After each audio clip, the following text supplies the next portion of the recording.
두 분은 군대 다녀오셨나요? 너무 뜬금없는 질문인가? 다녀왔습니다. 네, 안 그쵸. 갔다 오셨으면 어쩔까? 이장영 선생님이 말씀하신 것처럼 특출난 군인이었기 때문에 황실 친위대에 추천을 받거든요. 근데 그걸 뿌리치시고 어떻게 보면 나라를 지키기 위해서 내가 군인이지 다른 일은 못하겠다 이런 심정이었던 것 같아요. 이 북녘인정서에서 한 명의 교관을 파견해달라고 SOS를 보내요. 그 사람이 바로 이장영 선생이었죠. 거기 가셔갖고 하셨던 일 중에 하나가 그 제복을 만드는 일이었어요. 그 제복이 나중에 광복군의 옷이 또 돼요. 1940년대 군인들이 입었던 그 옷의 시작이 그 이장영이라는 한 인물에서 시작되었다. 이거는 좀 많은 분들이 모르세요.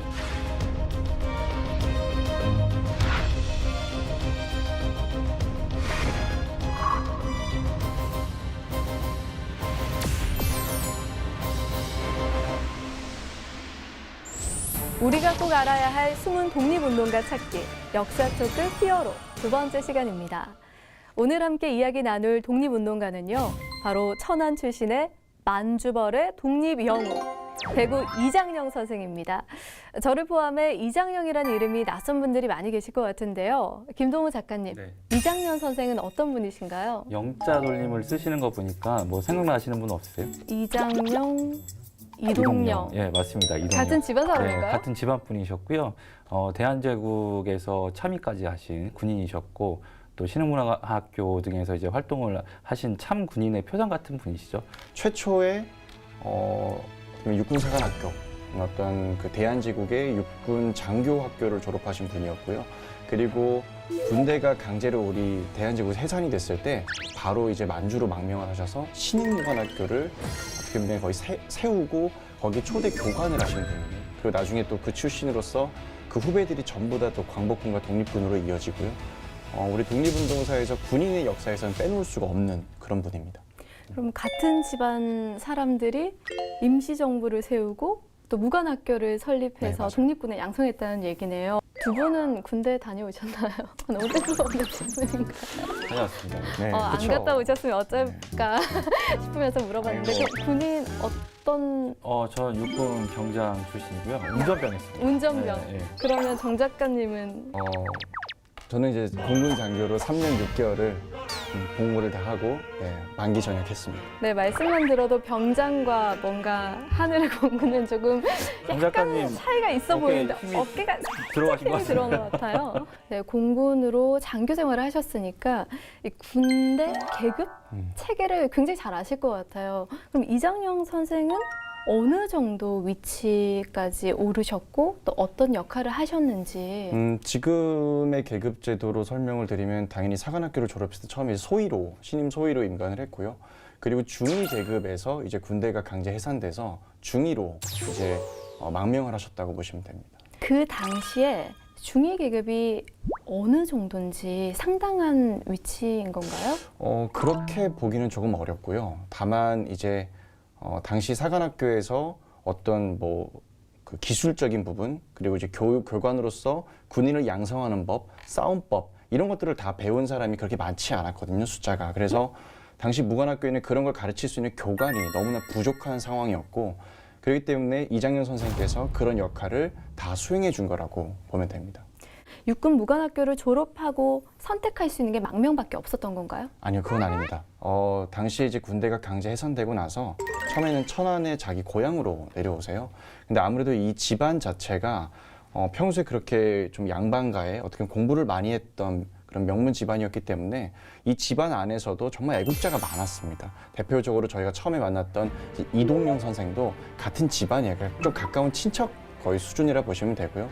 근데 이분도 실제로 그런 임시정부, 임시의정원에서 활동을 했기 때문에 집안 어른들의 어떤 회의 그리고 그런 가족 회의에서 결정이 난 게 결국 중국으로 망명을 하자. 그래서 거기서 새로운 어떤 국권 회복 운동이라든지 다양한 어떤 모색을 해보자 이런 결정이 났었습니다. 그래서 혼자 간 게 아니라 가족 전부를 이끌고 중국으로 망명을 했던 거죠. 그럼 사실상 가족 의논하에 결정을 내린 것이고 그럼 이장영 선생 한 분만 놓고 봤을 때는 다른 선택지가 혹시 있었는지. 이장영 선생님의 참 군인 정신을 좀 이해하려면 그 당시 좀 시대상을 좀 살펴볼 필요가 있는데요. 1907년에 우리 헤이금 일사를 파견하잖아요. 네, 그 사건으로 인해서 이제 일제가 고조 황제를 강제로 폐위시킨단 말이에요. 그리고 나서 바로 한 행동이 뭐냐면 군대를 해산하는 일이었어요. 근데 이장영 선생님은 본인이 군대 군인으로서 이 나라를 지키고 싶었는데 본인이 몸담을 수 있는 곳이 사라진 거잖아요. 그리고 몇 개월 뒤 이제 목천으로 내려가서 몇 개월 뒤 계시면서 생각을 하셨겠죠. 앞으로 어떻게 해나가야 될까. 그런데 이제 그 당시에 이장영 선생님이 말씀하신 것처럼 특출난 군인이었기 때문에 황실 친위대에 추천을 받거든요. 근데 그걸 뿌리치시고 가족과 함께 다 도강을 하시는 거죠. 그러니까 어떻게 보면 나라를 지키기 위해서 내가 군인이지 다른 일은 못하겠다 이런 심정이었던 것 같아요. 네. 사실 황실 친위대 같은 경우는 그 경로를 선택했더라면 조금 더 편안한 삶을 살 수 그렇겠죠. 있을 수도 예. 있었을 텐데 독립운동가 얘기를 선택했습니다. 만약에 황실 친위대의 제의를 받아들였다면 어떻게 됐을까요? 글쎄요. 근데 이장영 선생님 성격상 얼마 못하고 그만두셨을 것 같은데. 정 작가님 만약에 저는 네. 당연히 이장영 선생이라면 황실 친위대를 거부했을 거다라고 생각을 해요. 왜냐하면 그 시대상을 보면 조금 생각할 수가 있는 게 1907년도에 이제 군대가 강제 해산됐어요. 근데 그 전에 2년 전에 을사늑약이 체결됐거든요. 근데 을사늑약이 체결됐을 때 크게 보면 두 가지의 서로 다른 행보가 나타나요. 누군가는 일제의 그 불의에 타협하는 사람들이 생겼고 누군가는 그거에 저항하는 사람들이 생겼어요. 근데 당시 이 저항이 어느 정도였냐면은 군인들은 스스로 자결하는 군인들이 많았어요. 이 대한제국군의 군대의 그 군인으로 있던 어떻게 보면 하나의 참모총장, 육군 참모총장이었던 사람들부터 해서 그 자기 위에 선배들이 다 목숨을 끊으면서 자결을 선택했거든요. 그걸 봤단 말이에요.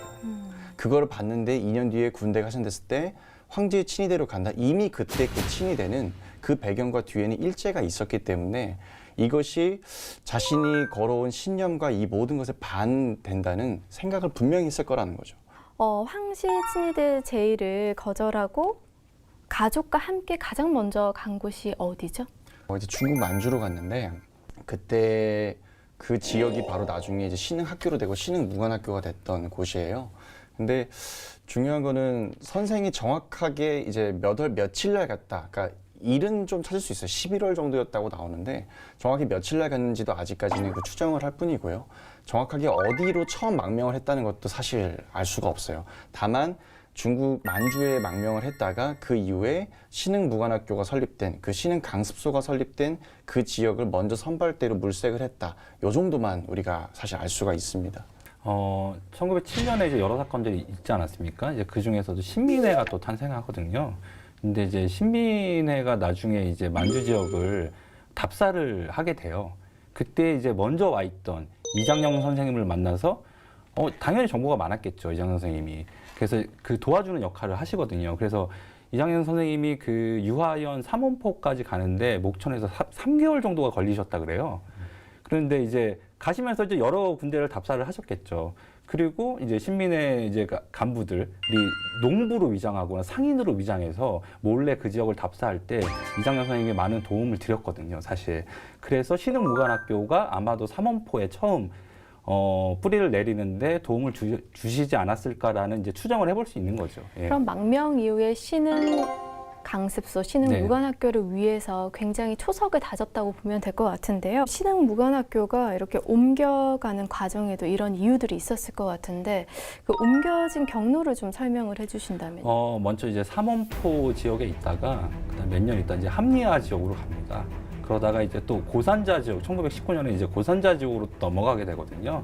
그러면서 여러 군데를 이제 거치면서 이제 이동하는 그 라인이 이렇게 생기는데, 한 군데 있지 못했던 이유가 뭐 주변과의 협조도 잘 안 돼, 또 일제 또 감시도 심해. 그러니까 비밀스럽게 군대를 양성해야 되는데, 그냥 한 군데 있다가는 뭐 어떻게 다 정보가 노출되니까 뭐 이런 여러저러 어려움들이 좀 많았던 것 같아요. 네. 그리고 이런 찰나에 이제 1919년이 됐을 때 이제 우리 고국에서 만세 운동이 목소리가 전 세계로 뻗쳐나가면서 그때 이 신흥무관학교와 동시에 서로 군정서가 이제 만들어지기 시작해요. 그리고 동시에 또 이제 북한도 쪽에서는 북루 군정서라고 김좌진 장군과 홍범도 이런 분들이 거기서 또 이렇게 조직을 만들기 시작하고, 그래서 이 서로 군정서와 이 북루 군정서가 자연스럽게 연계하게 됩니다.